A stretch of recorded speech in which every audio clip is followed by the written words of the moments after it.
Hello दोस्तों, आप सभी का स्वागत है हमारे इस वीडियो में। इसमें हम पढ़ेंगे वृद्धि एवं विकास। क्लास नंबर हमारा सेकंड है।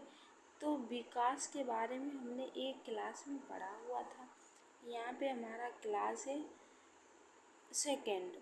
तो विकास से तात्पर्य अंगों को बेहतर और संवर्धित कार्य के लिए संरचना में वृद्धि से है। यह एक व्यापक और निरंतर प्रक्रिया है। इस प्रक्रिया में कुछ सिद्धांत हैं जिनका अवधारणा की बेहतर समझ के लिए पालन करने की आवश्यकता है। उपयुक्त विचार निरंतरता के सिद्धांत से जुड़ा हुआ है। ये सिद्धांत परिभाषित करता है कि गर्भ से कब तक विकास तक निरंतर प्रक्रिया है और ये अधिकतम विकास तक पहुँचने तक धीरे धीरे जारी रहता है। तो सामान्य सिद्धांत, विकास के सामान्य सिद्धांत क्या हैं? एकीकरण का सिद्धांत है, अंतर संबंध का सिद्धांत है, परस्पर अंतःक्रिया का सिद्धांत है, भविष्यवाणी का सिद्धांत है, निरंतरता का सिद्धांत है और व्यक्तिगत जो भिन्नताएं होती हैं उनका सिद्धांत है, पैटर्न की एक रूपता का सिद्धांत है, विकास की दर में एक रूपता की कमी का सिद्धांत है, विशिष्ट प्रक्रियाओं से सामान्य से आगे बढ़ने का सिद्धांत है, आनुवंशिकता और पर्यावरण दोनों प्रत्यक्ष अप्रत्यक्ष रूप से हर समय किसी भी आयाम में वृद्धि और विकास की क्या करती प्रक्रिया को प्रभावित करते हैं। ये विभिन्न आयामों में एक व्यक्ति में समग्र परिवर्तन जैसे कि शारीरिक, मानसिक, सामाजिक, भावनात्मक और इसी तरह अन्य को संदर्भित करता है। एक बच्चे के शारीरिक विकास में विभिन्न शरीर के अंगों की मांसपेशियों की गतिविधियों में समन्वय और शारीरिक कार्यों को सुचारू रूप से करने की क्षमता का विकास शामिल है।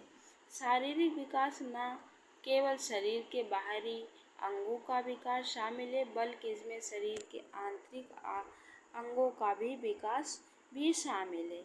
विशिष्ट बनने से पहले बच्चे की प्रतिक्रियाएं सामान्य प्रकार की होती हैं।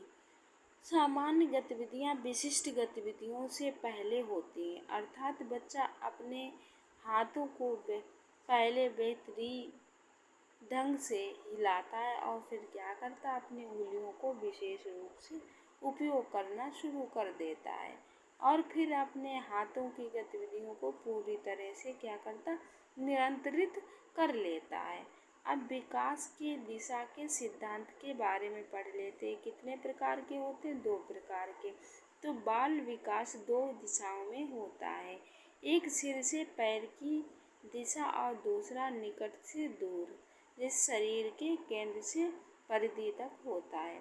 शीर्ष विमुखी प्रवृत्ति ये प्रदर्शित करता है कि विकास अनुदैर्ध्य दिशा में अर्थात सिर से पैर तक आगे बढ़ता है। तो हमें शीर्ष विमुखी क्या याद रखना है?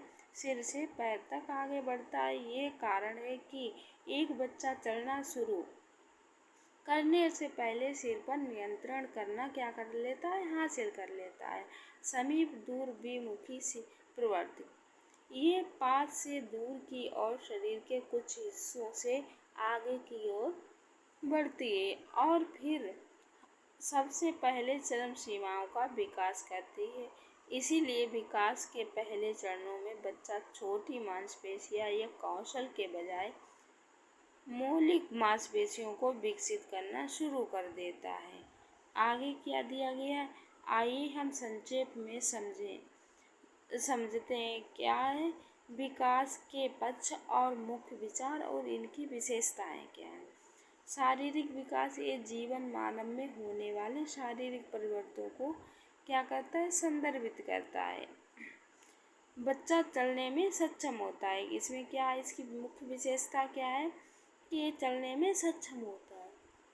संज्ञानात्मक विकास ये समस्या के तर्क, सोचने, अनुभव करने और हल करने की क्षमता के विकास को संदर्भित करता है। बच्चा प्रश्न पूछता है।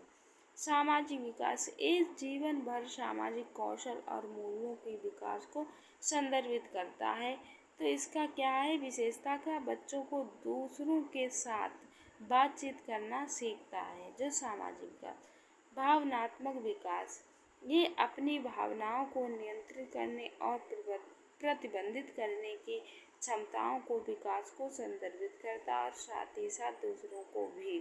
तो इसमें क्या है, बच्चा खुश महसूस करता है। आगे क्या है, आगे हम देख लेते हैं भाव भावना का विकास, बच्चों की भावनाओं का विकास। ये अपनी भावनाओं को नियंत्रित करने और प्रतिबंधित करने की क्षमता के विकास को संदर्भित करता है और साथ ही साथ दूसरों को भी। तो बच्चा खुश महसूस करता है। आगे क्या है, भाषा विकास, ये भाषा को समझने, अनुभव करने और उपयोग करने की क्षमता के विकास को संदर्भित करता है। बच्चा क्या करता है, बच्चा भाषा में क्या करता है, भाग लेता है। आगे दिया गया, आगे हम देख लेते हैं। आगे दिया है, ये सामान्य से विशिष्ट की और विकास संदर्भित रही।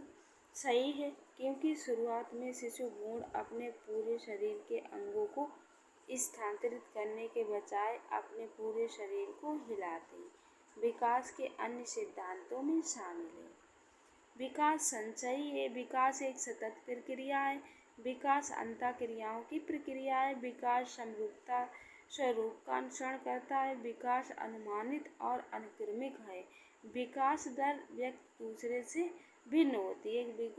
जो एक व्यक्ति होता है उसमें दूसरे व्यक्ति से क्या है, विकास भिन्न तरीके से होता है। शेष अवस्था क्या है, बच्चे में विकास प्रारंभिक अवधि जिसमें बच्चा क्या कर तेजी से बढ़ता है। बाल अवस्था में क्या, इस अवधि को 2 अवस्था है, तो प्रारंभ बाल अवस्था और उत्तर बाल अवस्था। बाल अवस्था की अवधि में बालक विभिन्न प्रकार के सामाजिक, बौद्धिक और शारीरिक कौशल सीखता है। पूर्ण अवस्था, ये अवस्था व्यक्ति अपने कार्यों की जिम्मेदारी लेते हैं और स्वास्थ्य को सीमित करते हैं, स्वार्थ को क्या करते हैं, सीमित करते हैं। आगे देखते हैं इसमें क्या है, विकास के अन्य क्षेत्र, शारीरिक विकास, सामाजिक विकास और भावनात्मक और भाषा विकास। तो ये हम पढ़ चुके हैं, समझ लेते हैं। ये जीवन में जो शारीरिक विकास कैसा है, ये जीवन में मानव में होने वाले शारीरिक परिवर्तनों को संदर्भित करता है। सामाजिक कौशल, मूल और विकासों को संदर्भित करता है। भावनात्मक विकास, ये अपनी भावनाओं को नियंत्रित करने और प्रतिबंधित करने की क्षमता के विकास को संदर्भित करता है और साथ ही साथ दूसरों को भी। भाषा विकास, ये भाषा समझने और अनुभव करने और उपयोग करने की क्षमता के विकास को संदर्भित करता है। आगे देखते हैं विकास, जो विकास दिया है, विकास एक बच्चे के विकास को गुणात्मक व्यवहार में परिवर्तन और मात्रात्मक जो शरीर में परिवर्तन। गुणात्मक हम किसे कहते हैं, गुणात्मक बच्चे के गुण में या व्यवहार में परिवर्तन। मात्रात्मक क्या है, बच्चे के शरीर में जो परिवर्तन होता है उसे हम क्या कहते हैं, मात्रात्मक परिवर्तन। तो विकास अलग अलग चरणों में अलग अलग होता है। गर्भधारण से तो शेष अवस्था 0 से 2 वर्ष, पूर्व बाल अवस्था 3 से 8 वर्ष, मध्य बाल अवस्था 9 से 11 वर्ष, किशोर अवस्था 12 से 18 वर्ष, वयस्कता 18 से अधिक।